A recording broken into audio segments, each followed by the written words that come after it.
Starting September 23rd, 12 select companies including nano-nuclear energy will be added to the Russell 3000 index. On top of that, the company announced it has signed an agreement with GNS Gesellschaft für Nuklearservice, a German specialist in solutions for the treatment and safe packaging of radioactive materials.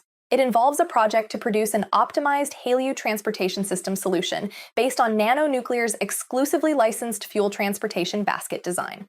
The agreement encompasses a study for the transport of multiple nuclear fuel types, including uranium oxide, trace particles, uranium zirconium hydride, uranium mononitride, and salt fuel for molten salt reactors.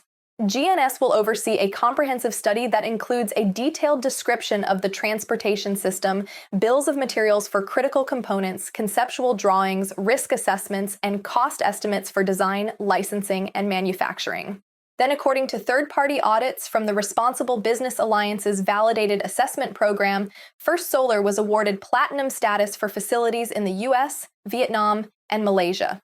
An audit from the Business and Human Rights Resource Center commented in its 2023 Renewable Energy Human Rights Benchmark Report that First Solar outperformed the other 5 companies assessed in the benchmark report on human rights and renewable energy. Moving on, Rocket Lab announced the appointment of Frank Klein as its new Chief Operations Officer effective September 16th.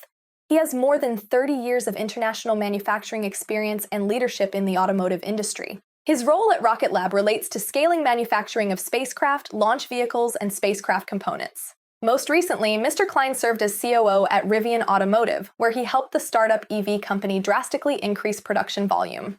To learn more about Rivian and Rocket Lab, check out the videos about them from last month. Looking ahead, in the next few months, brands on Thrive Market, which has over 1.5 million members, will gain access to Instacart's Carrot ads to create more personalized advertising towards members, allowing brands of various sizes to extend their reach further.